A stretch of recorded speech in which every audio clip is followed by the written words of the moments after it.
I want to welcome Barb Big, Katie Gardner, and Janis. Janis, I don't know your last name. Madsen. Metzen. Well, welcome all the way. Well, I have Barb and Janis all the way from Denmark, and Katie is coming from to us from North Carolina. We're so honored to always have teachers who are using platforms and platform developers because I feel like the developers are our co-teachers in so many ways. And Katie is going to be showing us how you use ReadWrite. So welcome to the three of you. Would you start by introducing yourself and your role in the organization? Sure. Thank you very much for having us, Tan. I really appreciate it. So my name is Babar Beg. I'm one of the founders of WriteReader. We founded WriteReader in 2012. Me, Janus, and a third founder as well. My own background is I've been working at the Danish Society of Engineers. I've been doing a lot of marketing jobs as well. And I met Janus back in 2012, where we actually founded WriteReader. So it's a kind of an interesting story. I'll just wait till Janus have introduced himself, and then we can take it. Okay, let me go on then. I'm actually the one who come up with the idea of WriteReader, and the idea came actually in the classroom. I have worked as a teacher for like 16 years and taught language, art, and math. And besides that, I have actually been doing a lot of learning materials. I think I have actually made more than 50 of those. So actually, I went to attempted a course about how to learn students to read by writing, and based on that, I actually started a very small project at my school with my colleagues, and I worked with that method for like 2 years. And along with that, I actually start thinking of how I could build a tool that could make it easy for young students or emergent writers to become authors from a very, very young age. And that was actually how we started the idea of WriteReader. And then based on that, I actually get in contact with Barbara. And as Barbara said, back in 2012, we founded WriteReader. And hi, I'm Katie Gardner. I'm an ESL teacher, English as a second language teacher in North Carolina. And I think I have been using WriteReader in my classroom with my learners since at least 2012, 2013. It's been a long time. So yeah. I am a loyal follower, user of WriteReader, and I love it so much. And I've just seen how much it's helped my students in reading and writing, and I'm just so excited to kind of share about the program.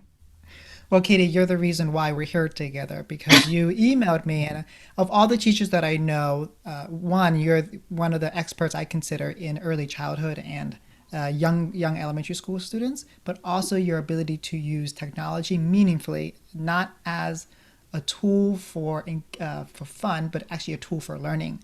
And so anytime you're an Apple Distinguished Educator, which is very hard to get, you're also a nationally board certified teacher. So anytime that you're like, hey, I have this program, I think you really should talk about it. I was like, that's all you need to say, Katie. If you have christened it, then I will listen. And then I kept seeing Valentina. I saw that Emily did a workshop for it.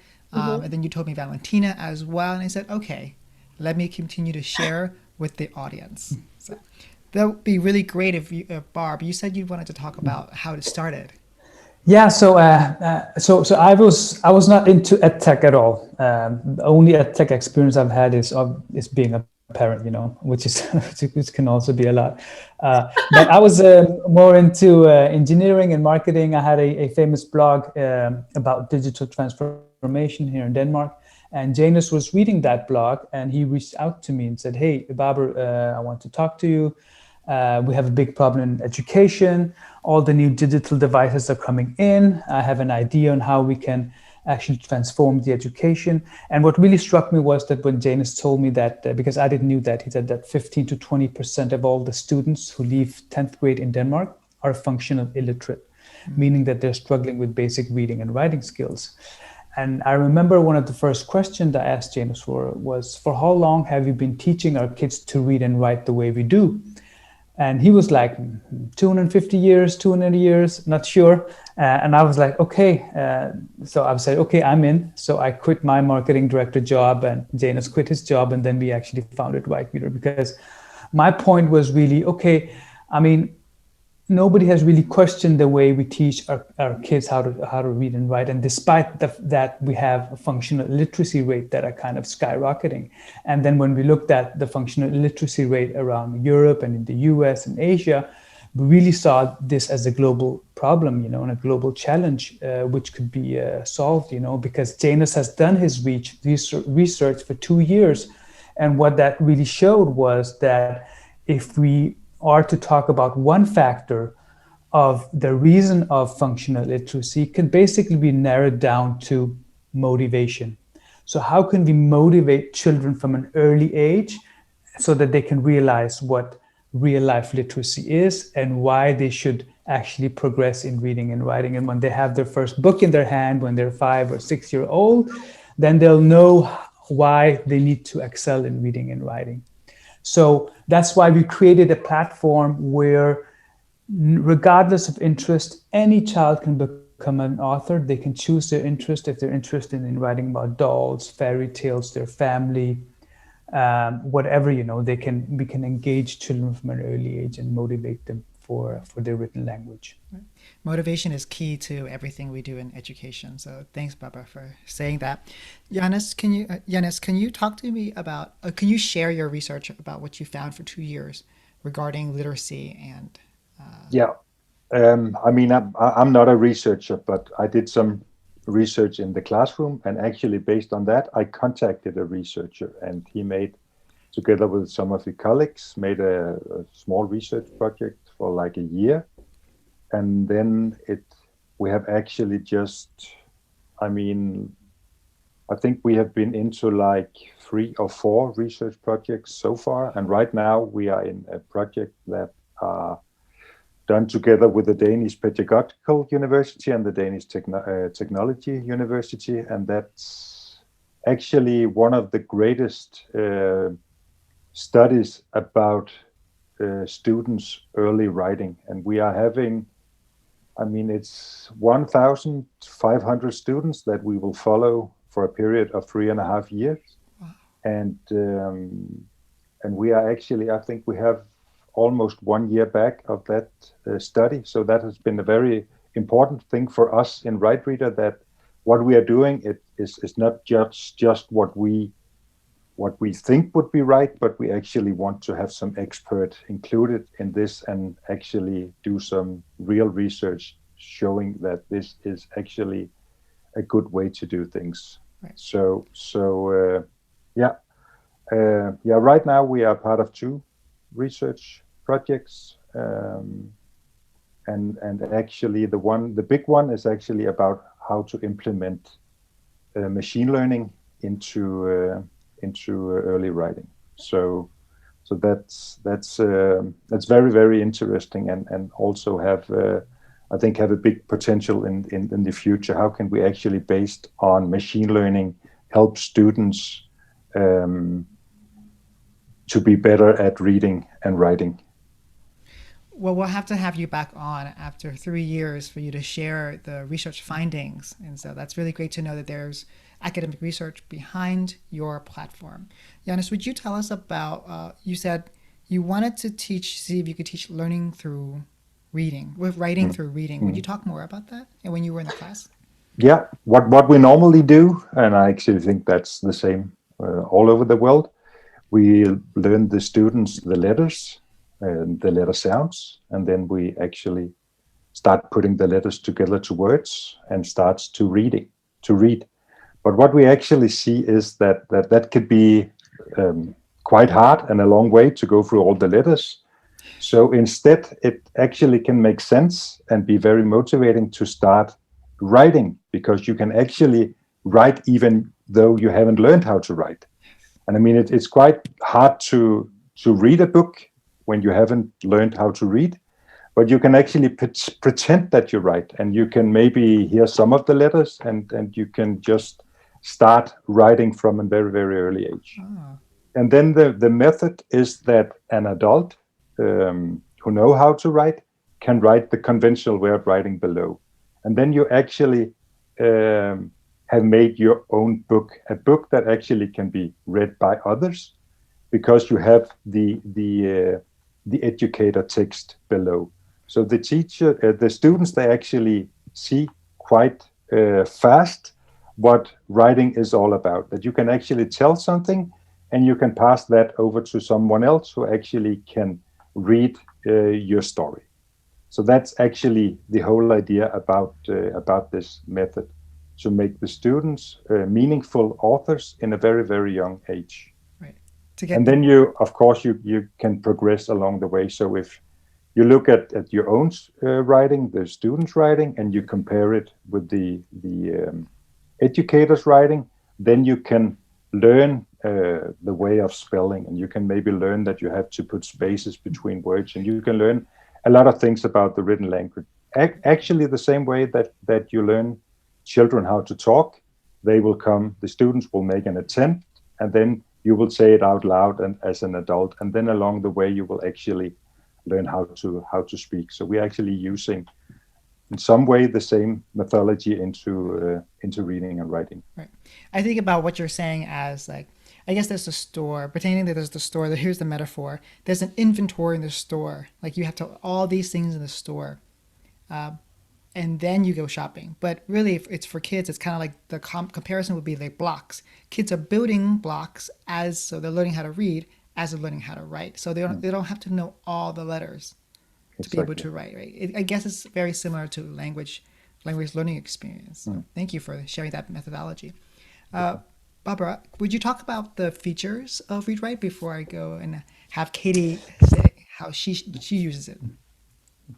Yeah, so basically what you can say in one sentence would be that WriteReader is a multi-modal book creation tool. So what we utilize is the students, they can utilize text, images, and their voice in order to create multi-modal books.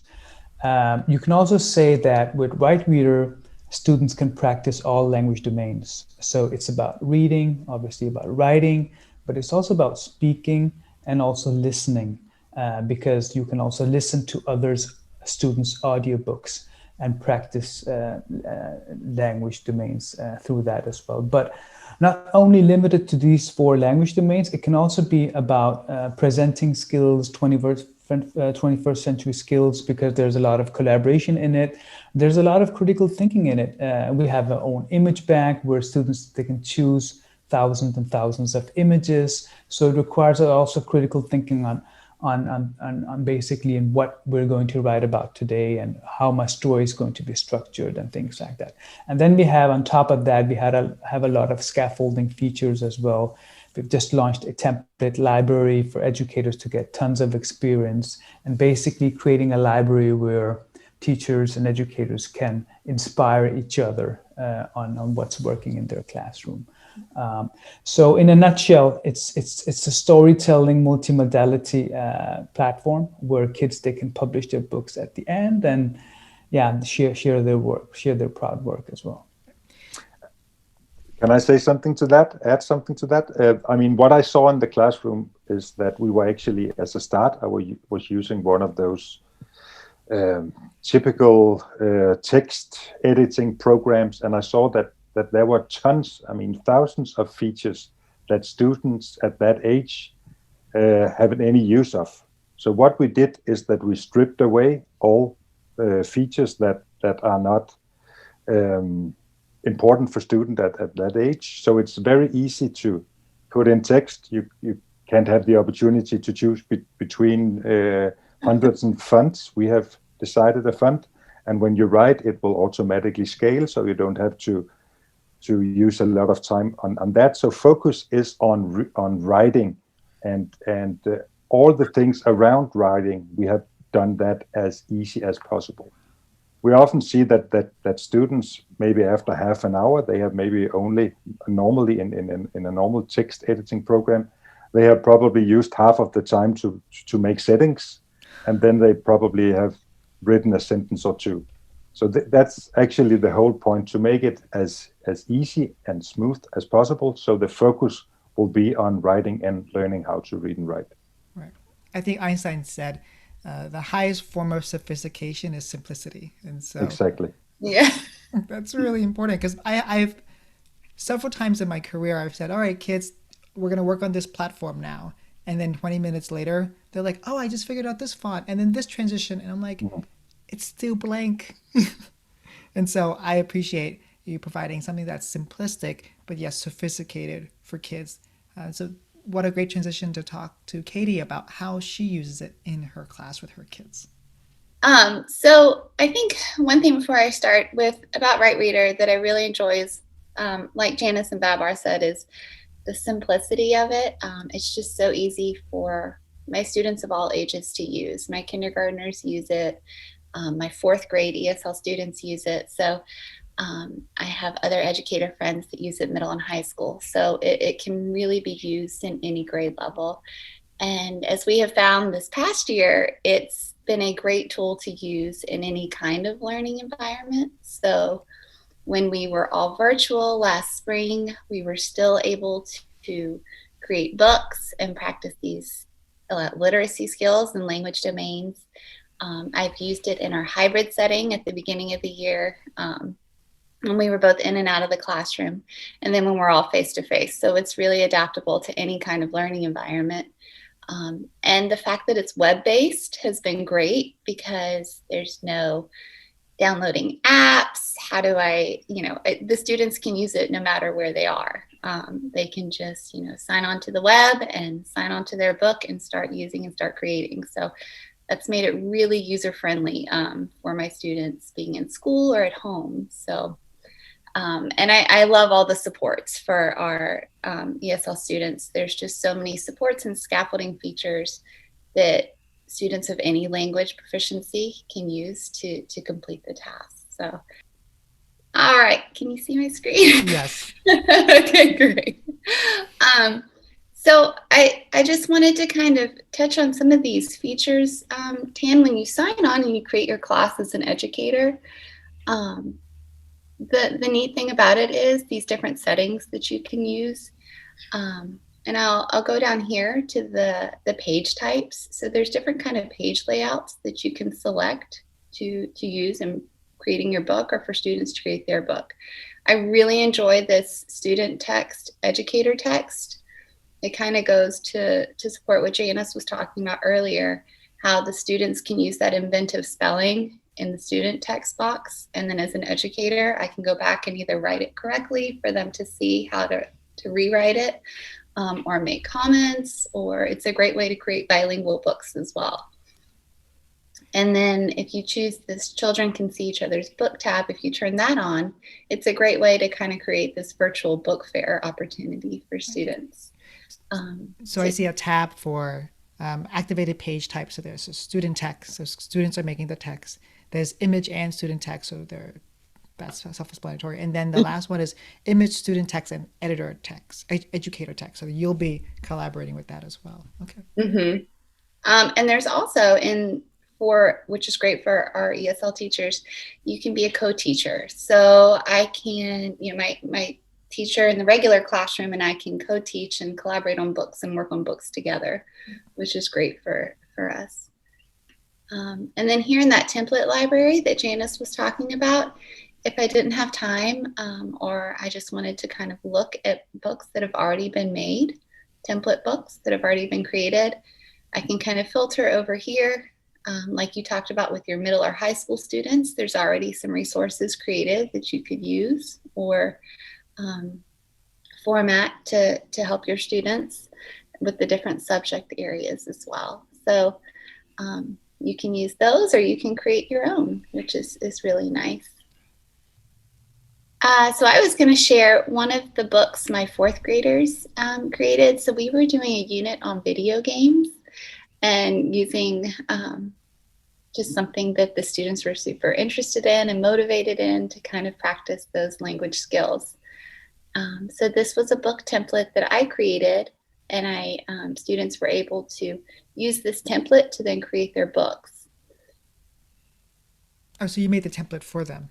Mm-hmm. So you can make a template or you can choose one that's already made. So this is one I created for them. And here you can see kind of that student text. I call it the baby owl, and then the big owl, where's the educator text. And there's so many different ways you can use this feature. This is just how I used it in this particular book. And then as you see, you have kind of all these little buttons around the page that are great support and scaffolding tools for the educator or the student to use in creating their books and practicing all of those language domains.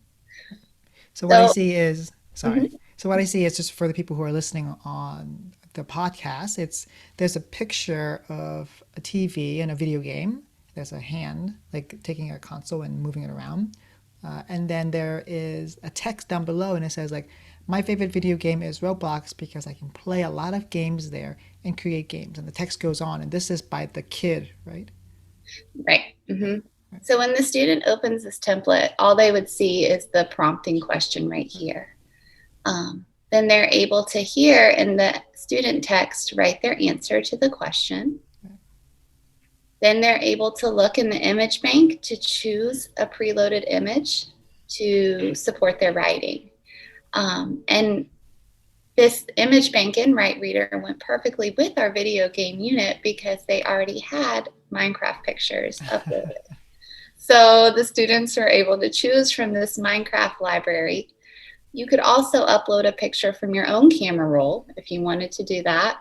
And there's also a search feature with student-friendly searches. So students could search like Roblox pictures. And I didn't have to worry about them, seeing things they weren't supposed to because it's a student-friendly search through Pixabay or other kid-friendly things. So that made it really, really nice. So, and you can use these images too, and just put an image in your template and have that be your writing prompt and have students, write about the image. So there's a lot of different ways to use it. And there's so many different image categories here for students to choose from, or educators to choose from. And then the prompt that you have for the kids is, what is your favorite video game and why? And then there's a little icon of a head and like the speaking icon, the waves coming out of the person's mouth. And so the prompt can be read to kids so the kids can hear it, right? Which is great because you have some of those students as I'm facilitating around the room while students are working on their books, or if they're at home and working on their book and maybe they need a little help reading that writing prompt independently, they can touch that button and it will be read aloud. Prompt: what is your favorite video game and why? So it has that feature for some of my students that might need that extra support, which is great. And then I also, to add a little more support, here is a comment or text button. And here I've put a sentence stem for some of those students that might need that extra support of a sentence starter or a sentence stem to then help them when answering that question in the student text box. And there's so many different ways you can use that little comment box. My friend in middle school, she uses it to make suggestions or comments for students on how to edit their text. So it really kind of creates a conversation piece and a collaboration piece between students and educators. This is just how I used it in this example, but there's a lot of different ways you can use it. Once again, to provide the supports for all of our students of all levels to succeed in writing their book. They can also up here in the microphone button, record themselves to practice that speaking part, reading their text. So within this one book, they really can do practice all of the language domains. And the thing I love about it is up here, the print and download button. I could print this book out and give them kind of a hard copy like Babar showed us earlier of their book. And I've done this for years with my students. It's almost a little surprise or a motivator of, if you finish your book, I will print it and you will have a hard copy of this book. And as you know, sometimes our students don't have a lot of reading resources at home. So one, it's another resource at home for them to practice reading with, and it's one they've created. So they're super proud. They're excited to share it with family and friends. They have this actual thing that they have created. They're publishers, they're authors, they have a book, And they created it so they can read it, and it's super exciting. So I love a lot of things about this program for students of any levels to succeed and be, proud, and they're authors there, so it's great. Yeah, I can see this already. Barbara talked about in the beginning how the research shows when it comes down to learning, it's about motivation. Right? And I could see this being so motivating because it's so engaging. There is an image, and then there's ways for students to interact, like with voice recording, but they can also hear the prompt with read to them, and they have this bank of pictures that they could use. So it's very multimodal, it's very scaffolded and very supportive. I'm looking at the screen right now and I'm thinking, okay, this is not as intense as other programs that I've seen, because just like Yana said, they have stripped down all these settings and just made the things that are most essential.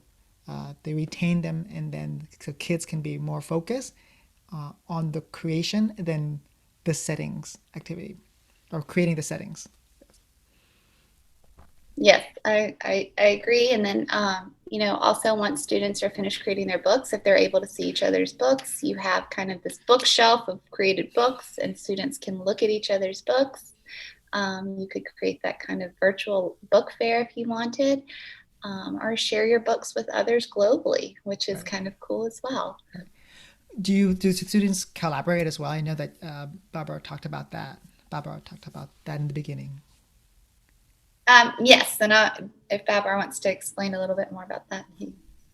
Yeah, so I mean, we're seeing multiple use cases and how students and teachers are collaborating. So one way could be in a classroom setting where teachers are kind of putting together 2 and 3 students and having them make a project about a book, or they can go out and find an animal, take a picture of it, and then write their own book and collaborate on that, really, So we're seeing students collaborate on searching for images and creating books. So they are collaborating features, and we're seeing that as well being used by teachers as well.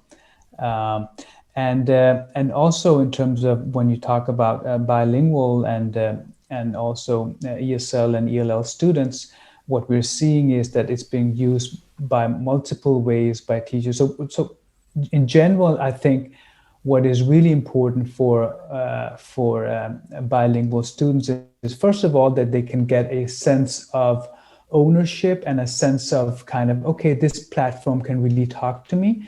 So not only can they actually tell their story, but also when they will search the images, they will kind of feel that they are also represented in the image bank. And we've done a lot of things in order to diversify our image bank, and so that all students can feel that this is a platform for them to use as well.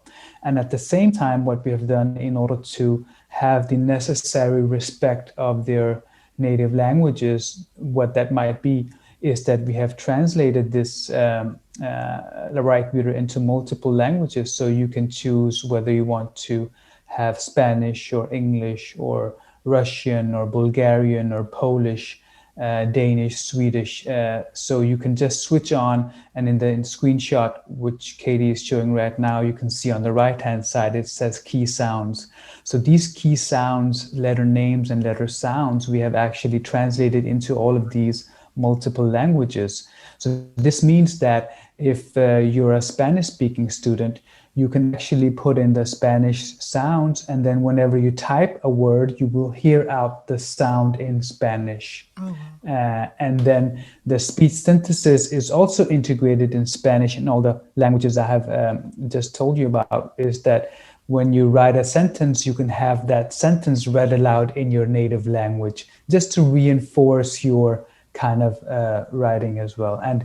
And we're seeing teachers as well that they're enabling the students to make a writing attempt in their native language, and then the teachers are translating that native language attempt into English. So this is a really nice way for students to see, okay, I'm writing my own native language on the level I'm in, and this is the English translation of that, and then I can hear it out loud.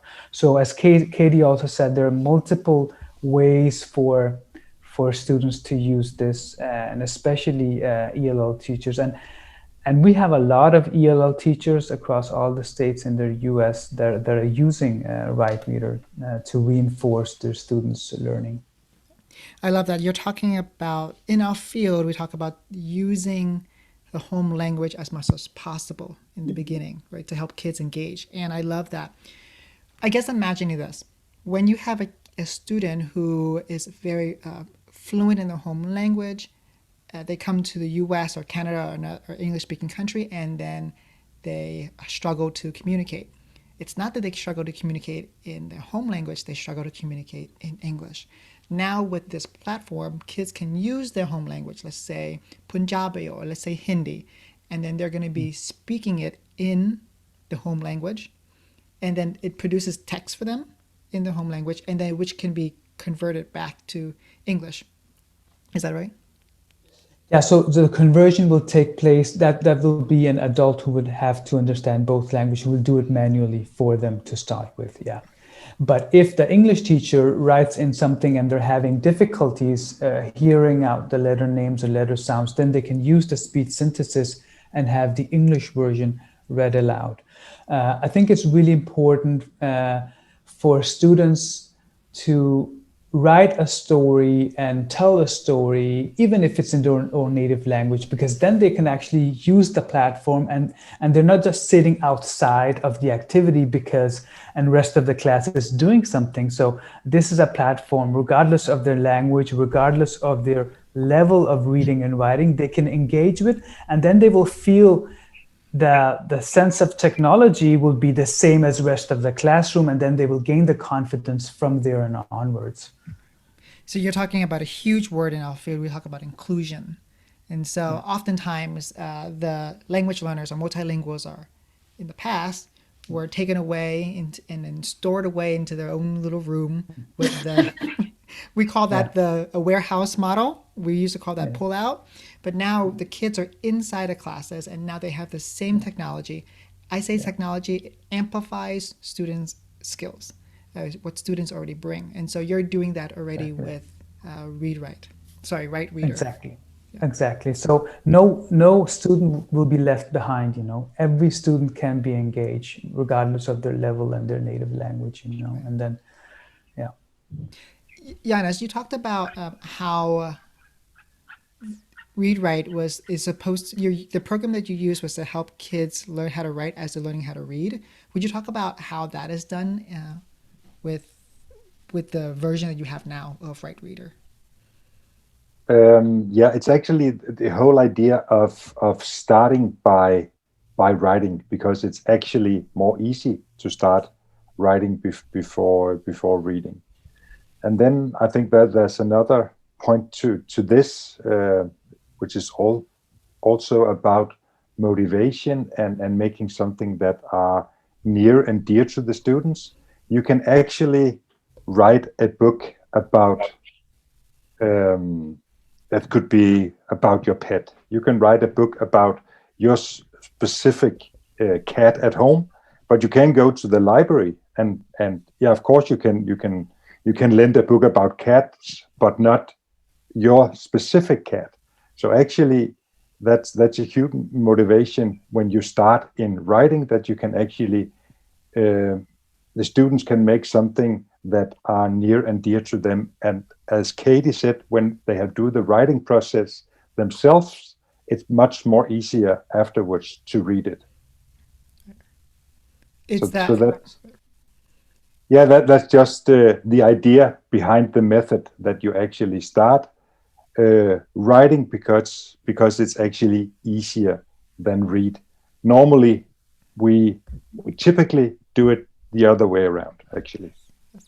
There is something in technology called Bloom's 21, where I'm not sure if you're familiar with it, but we instead of having in Bloom's, we have create as like the top tier, and then you have in the bottom tier, or the first phase, you have like identify and then understand, and it goes all the way up to create as the last.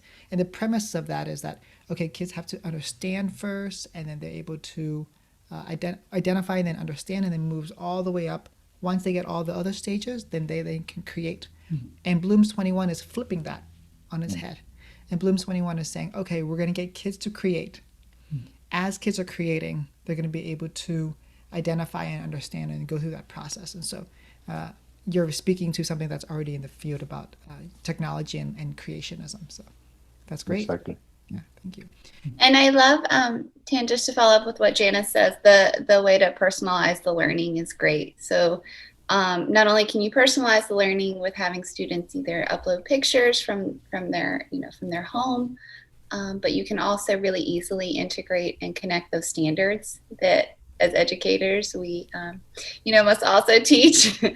And like my one friend is doing summer learning journals with her students using WriteReader. She's a middle school ESL teacher, and she, is asking them, and they all have cell phones, so they're able to, on their cell phones, create their books, take pictures of things they do throughout the summer, and upload them and write about them. And you may have those newcomers that in that educate the student text box, are able to write about the picture they uploaded in their native language. And here in that educator text box, she's able to either comment or tell them, how to write it appropriately or correctly in English, or add words to a word bank in that educator text box for them to use to support them. So, or my early learners who might use a lot of inventive spelling in that educator text box, I'm able to support them below it with maybe the correct way to write it. And having those key sounds and letter sounds features turned on is great for students at home that are learning, and they can really hear those sounds correctly in the words that they're creating and writing. So when they're typing, let's say the word game, so they're typing the word GAME, and then the key sounds will help them hear the word GAME, or with the whole word itself? Both. Yeah. Yeah. So you can put the setting to the key sounds, and when they say write G, then it will say G, and if you set it to the sound, it will say G. So basically how the G is supposed to be pronounced. Great. And then the third option would be that once they have read a word, then they can have the whole word read aloud. And once they have finished a sentence, when they put in the punctuation, then the whole sentence will be read out by the speech synthesis. Oh, how cool that they're actually... Which is awesome, right? Think about our students that, are learning at home and maybe don't have that support at home. Or even in the classroom where you can't be with them all the time right there helping them. So what a great supportive feature for our students. Right. And if they do have, and I guess I'm seeing a kid working at home and their guardians can sit next to them, and as they're typing, the guardians can hear the sounds being produced, and the parents can reinforce that and support that as well. Oh, I love that. Yeah. Katie, would you go ahead? I'm sorry. Yeah, I'll just say a very important thing here is also to tell the students that they don't have to write things perfectly as a start. I mean, it's totally okay to do mistakes. We learn by doing mistakes. And I think that's very important, especially for newcomers, that they can actually just go ahead, tell your story, and then afterwards you can learn from what you have written. Right. So that should not be something that should stop you from telling what you have on your mind. Right. In the field, Dr. Krashen talked about the affective filter. We're lowering the stress level of learning a language or producing a language, and so that is. Thank you for saying that. Yeah, you're making it so easy for kids, and then when it's easy, it's motivating, and when they're not being when it's low stress, they're able to engage much more. Katie, do you have maybe an example from an early years kid, or maybe a bilingual one, or as you're getting at examples, maybe Yanis or Barbara can talk about how teachers use this to collaborate with each other. As you're looking, I will talk about what I think. I'm seeing this as, let's say that there is an elementary school teacher and the content teacher has a book. What they can do is they can share this with their language specialist, and the language specialist can add all the scaffolds as needed throughout. So that's how I'm thinking about it. Barbara Yanis, has that how people are using it?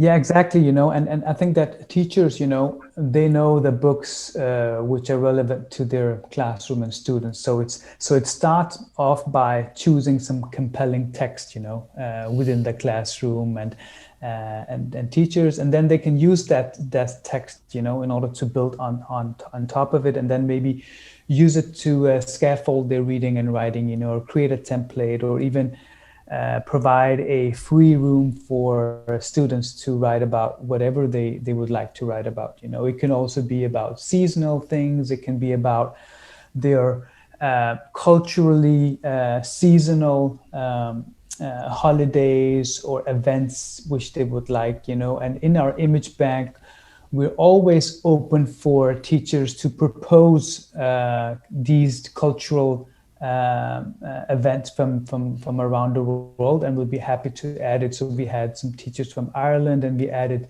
these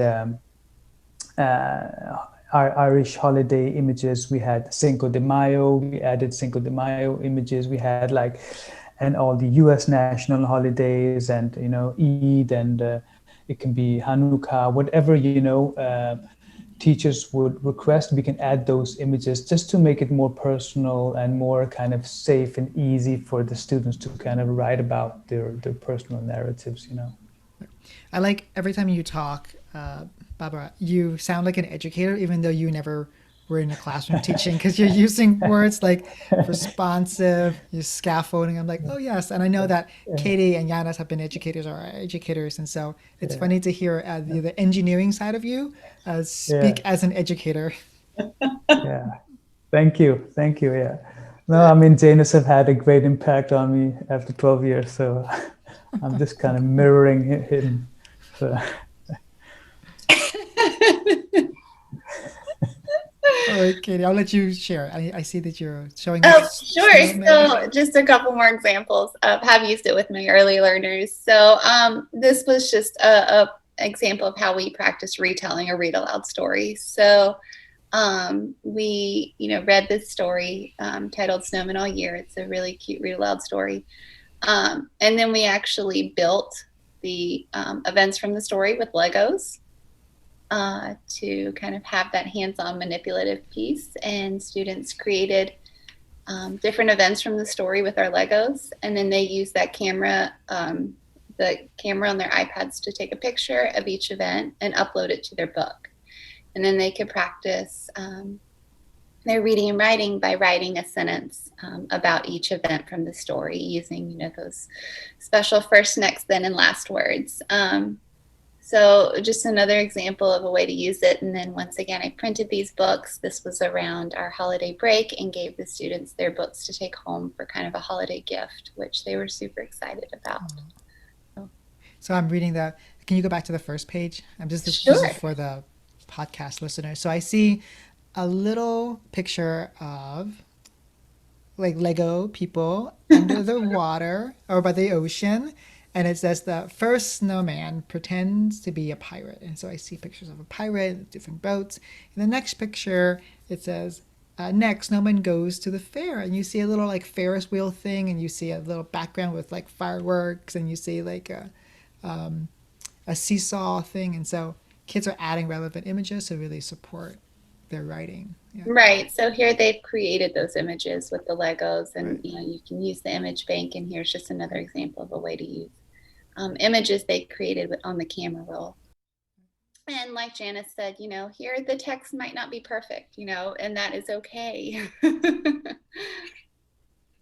Then snowman learns how to swim. Yes, and you're seeing a house with like several pools, and kids, the Lego people are jumping into the Lego pool. Super cute. And the last snowman goes trick or treating, and he gets candy. And so we see Lego costumed up things, people walking around to different houses with little buckets in their hands to represent like getting bags of candy. So very cute. And then, so very, very, very simple. And then one other way I've used it with my early learners is creating our own fairy tales. So this was also from the image bank. There is like a fairy tales part of the image bank. So if you go up here and look, there's one that supports fairy tales. This was during a summer learning program, and we created our own fairy tales using these uploaded images. Students were able to select the images and then kind of create their own fairy tales.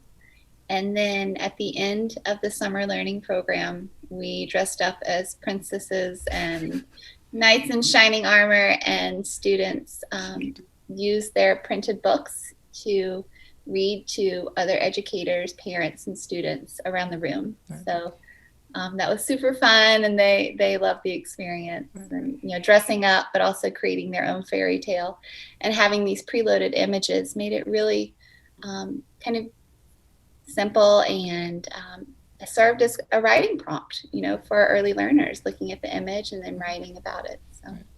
I'm so impressed that you have your early learners able to do that. For maybe my middle schoolers, they would sometimes struggle with this as well. So I'm impressed that you were able to do that. Is there a function where kids are saying things and the text appears, like the text writes itself out? I'm glad you asked that, Tan, because I use that dictation function a lot in my classroom with my early learners. So with that, it would be very simple. When students start to type in the image in the educator box or the student box, on their keyboard, on their iPad, I would have them select the microphone button and then use that dictation feature, that built-in iPad dictation feature, to speak into the iPad, and then the text will come up on the screen. Oh, that's so cool. So I use that quite a bit, if we don't have the time for students to sit there and type out everything, or right. So they're saying it. Practice those speaking skills as well. So you can use that already built-in dictation feature on your device to then have them write as well. I like that there's an aspect of like Google Classroom in here, because you said you can create a template for kids. And so you can create one, and then you can send it all out to kids, and then kids are adding their text to it, or they're adding their images, so that it's another scaffold for kids. So that's really great. Well, we only have a few more minutes, so I will just I will open the floor to, is there anything that we did not talk about yet? Oh, I guess to talk about like the pricing, or talk about engagement for schools on a budget. Yeah, so we work on a freemium model. So I mean, it's a freemium model where teachers, they can do a lot, we think, and that's also the feedback we're getting from teachers. So teachers can create up to 60 books, of each classroom with their kids, and they have access to a lot of features. And there are some features which we have defined as premium. It could be like printing and some other features, and then teachers, they can upgrade directly. It's an affordable package, and we also kind of offer discounts to school and district for more than 10 teachers. So yeah. Yeah, I know you were very busy. I know that a lot of platforms were like, here, we just want to help you during the pandemic. So thank you for making it the freemium model, because you could do a lot with the freemium model. Yeah, you exactly. Just delete books, right? Yeah. Exactly. So yeah, it's so we are having great feedback from teachers, and obviously we're here to help them. And I mean, our mission is just to make the life easier for the teachers, because I mean, if you cannot do that, then you don't have a successful edtech product. That's just the fact, So when we are engineering the product, the only question Janice and I ask us is, okay, will this feature make the life easier for the teacher or not? And if we cannot answer positive to that, then we won't go ahead with it, because that's actually the first step. And then the second step is obviously, okay, what about the students? Will it make it easier? So for us, as you also mentioned in the start, less is more. It's really about us. Our biggest struggle is how to avoid making new functionalities in WriteReader. That's our biggest struggle, because we don't want to overcomplicate the product. Right. And just looking at the screen, the product seems very user-friendly, very intuitive. If you know how to use email, if you know how to use Google Slide, this is very easy. So yeah. Giannis, can you, let's end the podcast with you. Is there anything that we're missing that you wanted to talk about that we didn't get to talk about? Barbara didn't mention the price for a premium subscription, and that's $39, and that's per teacher per year.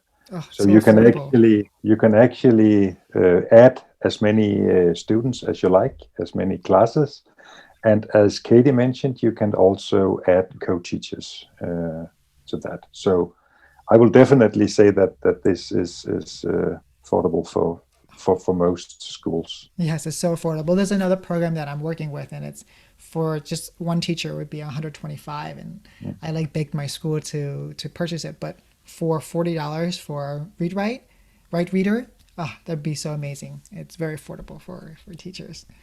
So Um, Yana, yeah, Katie, go ahead. No, you're fine. So I would also suggest for educators to also check out the blog posts on the WriteReader website and the webinars. So they have a lot of great, really like short, informative blog posts, which, you know, like how do I use it with Seesaw? How do I use the image bank for writing prompts? Or there's a great one on bilingual books. And, you know, how do I, and they're really global blog posts from educators all around the world. So it's really great to kind of scroll through those and read those. And lots of different webinars, short webinars, just informing you how to use it or the different features. So I know, Giannis and Baba, you must be so proud to see how teachers are innovating and doing things that you didn't expect. And then they're sharing it with the community. They're so generous with their time. Yeah, that's a very important point, that what we actually have built is an open-ended tool. And I mean, you can do, as both Barbara and Katie said, I mean, there are tons of opportunities, and we know that there are a lot of teachers, creative teachers out there.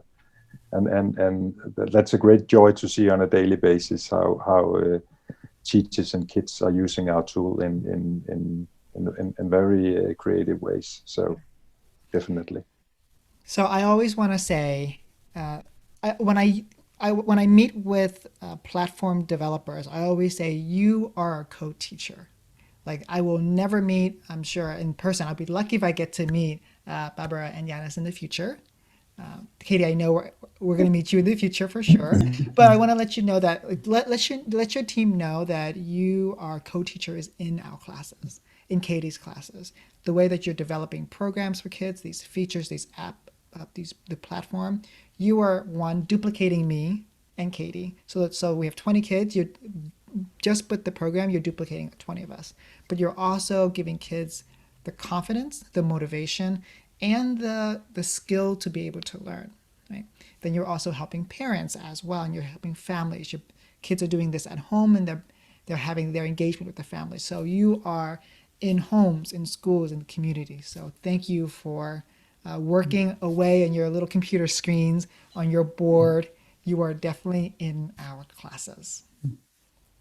Thank you very much, Tan. Thank you much. Really appreciate it. And thank you for educators like you who are actually spreading the word, you know, and also kind of facilitating on how teachers can collaborate globally, you know, so really appreciate that.